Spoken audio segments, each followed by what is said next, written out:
میرے پیارے آقا صلی اللہ علیہ وآلہ وسلم کے پیارے دیوانوں، پھر کیا ہوا؟ اللہ اکبر! وہ لوگ حج کو گئے، بہت روئے، بہت گڑ گڑائے، بہت دعائیں کی، بہت آنسو بہائے، اور اس کے بعد جب واپس پلٹے اسی گاؤں سے، اسی شہر سے، تو دیکھا یہ سور چراتے ہیں، خنزیر چراتے ہیں، اس لڑکی کے پیچھے پیچھے پھرتے ہیں۔ یہ منظر دیکھا، کہاں وہ حدیث کی مسند، کہاں وہ شیخ القرآن کا خطاب، کہاں وہ محدث کا لقب، کہاں وہ فقیہ کا لقب، اور کہاں پر یہ منزل۔ اللہ اکبر! ان حالات کے اندر انہوں نے یہ منظر دیکھا، بہت روئے، بہت سمجھایا، آخرکار روتے رلاتے وہ واپس ہو گئے۔ ابھی یہ سوچ رہے تھے بغداد جائیں گے تو کیا منہ دکھائیں گے، لوگوں کو کیا بات بتائیں گے، لوگ کتنی باتیں کریں گے۔ بادشاہ کو پتا چلا، بادشاہ نے سارے مدرسے بند کروا دیے، ساری مسندیں اٹھوا دی کہ ایسا کرتے اہل علم، اور اللہ اکبر، اللہ اکبر! ساری رونقیں روٹ گئی، علمی رونقیں بغداد معلیٰ کی سرزمین سے۔ اب مزید جائیں گے تو کیا منہ لے کر جائیں گے، کیا دکھائیں گے؟ کہتے ہیں سب کے دل پر غم تھا، بوجھ تھا، تکلیف تھی۔ ایسے میں ابھی بغداد معلیٰ قریب آ رہا تھا، ہم نے کیا دیکھا؟ کوئی پیچھے سے سایہ نظر آتا ہے، آواز دیتا ہے رکو رکو، ٹھہرو ٹھہرو، رکو رکو، ٹھہرو ٹھہرو۔ ہم ٹھہر گئے تو کیا دیکھا؟ وہ نہر میں غسل کر کے باہر آتا ہے، اور آنے کے بعد بلند آواز سے پڑھتا ہے اشہد ان لا الہ الا اللہ واشہد ان محمدا عبدہ ورسولہ، اشہد ان لا الہ الا اللہ واشہد ان محمدا عبدہ ورسولہ، اشہد ان لا الہ الا اللہ واشہد ان محمدا عبدہ ورسولہ۔ اس طرح سے وہ پڑھتے، ہم نے دیکھا تو کوئی اور نہیں تھا، وہ شیخ ابو عبداللہ ہی تھے۔ ہم ان سے لپٹ گئے، انہوں نے کہا کہ میں نے توبہ کر لی، مرتد ہو گیا تھا، نصرانی ہو گیا تھا، یہ سب کچھ ہو گیا تھا، اللہ نے مجھے آزمائش میں مبتلا کر دیا تھا، اب میں اس لڑکی کو چھوڑ کر آ گیا ہوں اور پھر سے میں مسلمان ہو گیا ہوں۔ مگر وہ دور اتنا خوبصورت دور تھا، اتنی بڑی غلطی ہو جانے کے بعد بھی اگر کوئی توبہ کر لے تو وہ لوگ اس کو ایکسپٹ کر لیتے تھے، اسے قبول کر لیتے تھے۔ آج ہمارے یہاں تو اگر کوئی چوری سے توبہ کر لے تو پھر بھی اس کو چوری کا طعنہ دیا جاتا ہے، اگر کوئی زنا سے توبہ کر لے تو بھی اس کو زنا کا طعنہ دیا جاتا ہے۔ اللہ اکبر! اگر کوئی سود کے دھندے سے توبہ کر لے تو بھی اس کو جو وہ پھر پچھلے گناہ کا طعنہ دیا جاتا ہے۔ اگر کوئی داڑھی منڈانے سے توبہ کر لے، بے نمازی پن سے توبہ کر لے، جس جرم سے توبہ کر لے، پھر بھی طعنہ دیا جاتا ہے۔ سن لو، توبہ کرنے والے کو کبھی آر نہ دلانا، طعنہ نہ دینا۔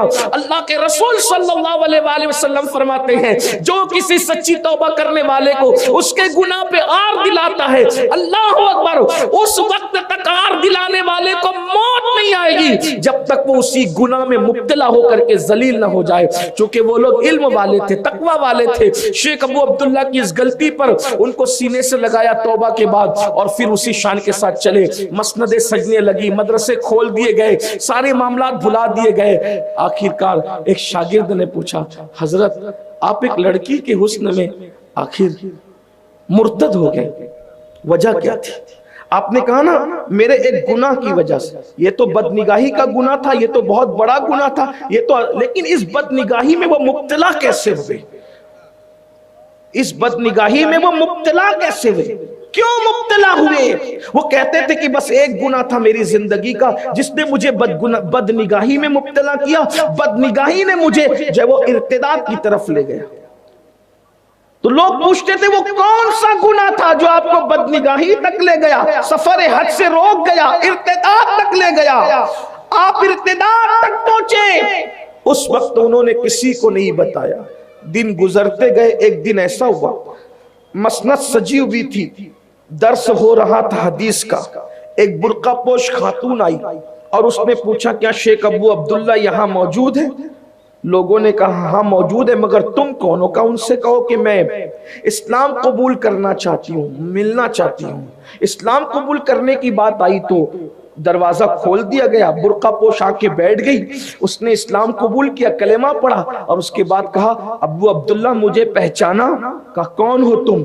اس نے ساری داستان بتائی، یہ وہی لڑکی تھی جو آئی۔ اب کیوں آئی ہو؟ کہا میں نے تو اسلام قبول کیا. کیسے قبول کیا؟ کہا کہ آپ جب مجھے چھوڑ کر چلے گئے تو میں نے خواب میں دیکھا سید السادات مولائے کائنات سیدنا علی کی زیارت کی، اور وہ مجھ سے کہتے ہیں اے لڑکی دین اسلامی حق ہے، دین اسلامی حق ہے، دین اسلامی حق ہے. 3 بار انہوں نے کہا اور کہا جا اس کے ہاتھ پر جا کر اسلام قبول کر لے. تو میں آپ کے ہاتھ پر اسلام قبول کرنے کے لیے آئی ہوں یا رسول، میں آپ کے ہاتھ پر اسلام قبول کرنے کے لیے آئی ہوں، مسلمان ہو گئی ہوں. اور مجھے یہ بھی کہا کہ تیری وجہ سے وہ اتنے بڑے فتنے میں مبتلا ہوا، اب تو اسلام قبول کر اور جا کر کے اس سے نکاح کر لے تاکہ تیرا حسن بھی اس کو نصیب ہو جائے. اس نے جو کیا تھا وہ تو پورا ہو گیا، اس کے ساتھ اللہ اکبر خفیہ تدبیر کر لی گئی، مگر توبہ کے بعد اب اس کو انعام یہ ملے کہ تو جا کر کے اس سے نکاح کر لے مسلمان ہو کر. وہ مسلمان ہو گئی، نکاح ہو گیا. ایک شاگرد نے حضرت صرف عبرت کے لیے بتا دیں، ہم کسی کا مذاق اڑانے کے لیے نہیں، کھوج اور تجسس کے لیے نہیں، صرف عبرت کے لیے پوچھنا چاہتے ہیں آخر کون سا وہ گناہ تھا جو آپ کو بدنگاہی تک لے گیا اور بدنگاہی آپ کو کفر اور ارتداد تک لے گئی؟ تو فرماتے ہیں جب ہم سفر حج میں چلے تھے اور اس گاؤں میں پہنچے تو جو یہ لڑکی کا گاؤں تھا اس گاؤں میں پہنچے تھے تو لوگوں کو ہم نے کفر اور شرک کرتے دیکھا، کفر شرک کرتے دیکھا. تو اس وقت تو میرے دل میں خیال آیا کہ میں کتنا بڑا متقی ہوں، کتنا بڑا پارسا ہوں، کتنا بڑا علم والا ہوں، اور یہ سب بے وقوف احمق لوگ شرک میں مبتلا ہیں. میں اپنے تقوی پہ گھمنڈ کر رہا تھا اور ان لوگوں کو غلط کاموں سے روک نہیں رہا تھا. اور پھر اللہ اکبر ایک عیسائی آیا اور آ کر کے مجھ سے لپٹا اور لپٹ کر کے کہا کہ مجھے بھی مسلمان بناؤ. تو میں نے کہا چل ہٹ کافر یہاں سے، اور میں نے اس کو دھکا دے کر کے بھگا دیا اور کہا میں اللہ کے نزدیک اتنا مقرب ہوں تو مجھ سے لپٹتا ہے. تو اس نے جاتے جاتے کہا ابو عبداللہ یہ تو اللہ ہی کو پتا ہے کون اللہ کے نزدیک مقرب ہے اور کون اللہ کے نزدیک مردود ہے. اور کہتے ہیں کہ وہ گیا پھر مجھے نہ ملا، لیکن بعد میں مجھے پتا چلا اللہ نے اس کو ایمان کی دولت عطا کی، وہ مسلمان ہو گیا اور رات و دن عبادت کرنے لگا. اور اللہ رب العزت نے صرف اپنی عبادت اور اپنے علم اور اپنے تقوی کے گھمنڈ کی وجہ سے مجھے یہ سزا دی کہ مجھے بدنگاہی کے وبال میں مبتلا فرمایا، اور اس بدنگاہی نے مجھے جو ہے وہ ارتداد تک کے پہنچایا. یہ میری داستان ہے. اللہ اکبر کتنی عبرت کی بات ہے. اگر کوئی واقعی متقی ہو کر تقوی پہ گھمنڈ کرے، اگر کوئی واقعی علم والا ہو کر علم پہ گھمنڈ کرے تو اس کا ہی انجام ہوتا ہے. ہمارے پاس تو تقوی بھی نہیں ہے، اس کے باوجود بھی ہم اپنے آپ پہ گھمنڈ کرتے ہیں. اندازہ فرمائے تو یہ بدنگاہی کا وبال ہے. میرے پیارے آقا صلی اللہ علیہ وآلہ وسلم کے دیوانوں اور اے عاشقان رسول، اللہ کی بارگاہ میں توبہ کیجئے. یہ جو رات دن کا مشغلہ بنا رکھا ہے، گندی فلموں کو دیکھنا، جرائم کو دیکھنا، گندگی کو دیکھنا، یاد رکھیے ہمارے اسلاف نے ہمیشہ آنکھوں کی حفاظت کی، نگاہوں کی حفاظت کی. اللہ اکبر. بس اپنی گفتگو کو سمیٹتے ہوئے آخری بات کے طور پہ یہ بات کہہ رہا ہوں، جانتے ہیں آپ نگاہ کے تقدس کی کتنی اہمیت ہے، نگاہوں کی حفاظت کی کتنی اہمیت ہے. آپ نے ابھی دیکھا بدنگاہی کا وبال ارتداد تک لے جاتا ہے اور نگاہوں کی حفاظت دشمن کے گھر تک اسلام پہنچاتی ہے. کہتے ہیں سرکار غریب نواز کا مبارک مہینہ چل رہا ہے، رجب شریف کا چاند نظر آ چکا ہے. ہندوستان کا سب سے بڑا داعی اعظم، ہندوستان کا سب سے بڑا مبلغ، ہندوستان کا سب سے بڑا داعی، 90 لاکھ کو ایمان کی دولت عطا کرنے والا، ہندوستان کا سب سے بڑا صوفی، نائب نبی فی الہند، عطائے رسول، جگر گوش ہے بطول، اللہ اکبر، جن کے بارے میں کہا جاتا ہے، صاحب سیر الاقتاب لکھتے ہیں کہ جب بارگاہ رسالت میں پہنچ کر کے آپ نے سلام کیا تھا تو جواب آیا تھا وعلیکم السلام یا قطب المشائخ بحر و بر، اے بحر و بر کے مشائخ کے قطب تم پر بھی سلام ہو. اللہ اکبر. اندازہ فرمائیں یہ شان غریب نواز کی. ہندوستان آئے، ہندوستان کے اندر پانی بند کیا گیا، کھانا بند کیا گیا، کھانے میں زہر ملا کے دیا گیا، سب کچھ کر لیا گیا، لیکن دشمن کامیاب نہ ہوا. دشمن کا آخری حربہ یہ تھا کہ معین الدین کو ہم کسی بھی طرح سے شکست نہیں دے پا رہے، ایک کام کریں ان پہ جادو کروا. جادو کا سہارا لیا اور بادشاہ وقت نے ہندوستان کے سب سے بڑے جادوگر کو بلا کر کہا اس پہ جادو کرو. اس نے جادو کے سارے جنتر منتر استعمال کر لیے، سارے جو ہے وہ اس نے اپنے طور پر جو بھی منتر جانتا تھا سب استعمال کر لیا، سانپ پھینکے، رسیاں بن گئی اور پتھر پھینکا رک گیا، بہت کچھ کیا۔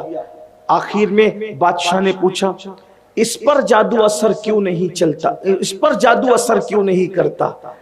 تو اس جادوگر نے بادشاہ کو کہا مہاراج مجھ سے بڑا بھی دنیا میں کوئی جادوگر ڈھونڈ کے لائیں تو بھی اثر نہیں کر سکتا۔ اس میں کون سی خاص بات ہے؟ کہ اس کی خاص بات یہ ہے کہ اس نے اپنی پوری زندگی میں کبھی کسی عورت پر پاپ کی نظر نہیں ڈالی۔ اس کی آنکھوں میں اتنی پاکیزگی ہے، اس کی آنکھوں میں اس طرح طہارت ہے، اس کی آنکھیں اس قدر صاف اور شفاف ہے گناہ کے حوالے سے کہ اس نے اپنی آنکھ سے کبھی کسی نامحرم پر غلط نظر نہیں ڈالی۔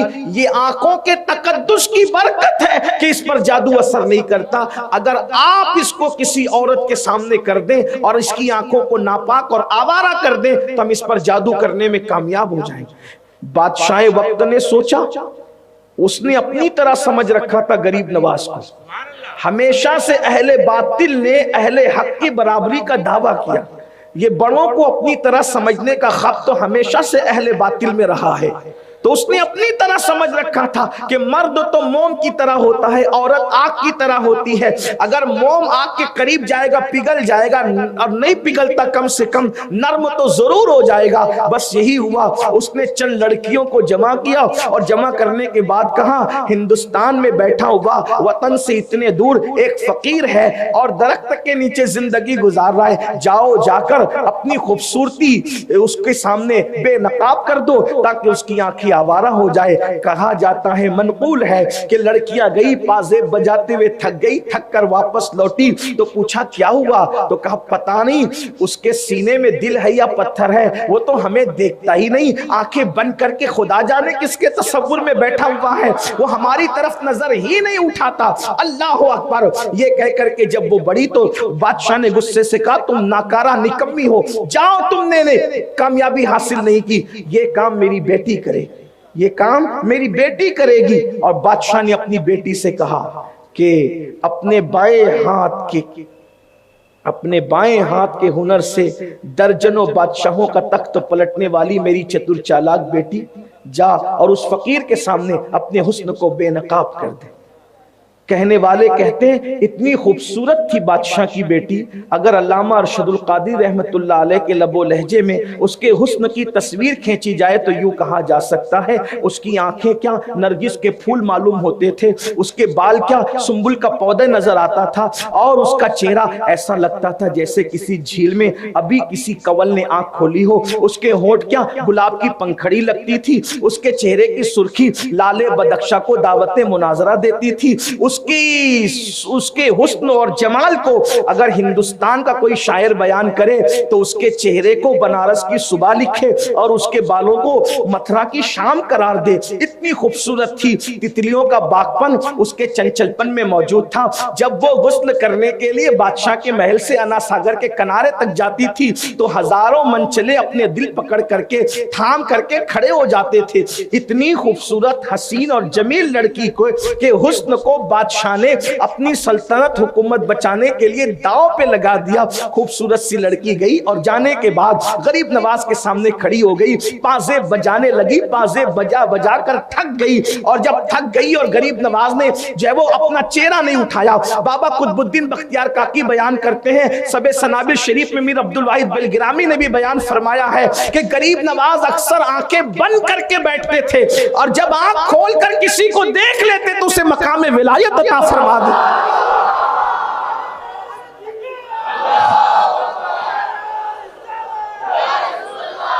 ان آنکھوں میں تاثیر کیا تھی کہ جس کو دیکھ لیا اس کو مقام ولایت عطا کر دیا۔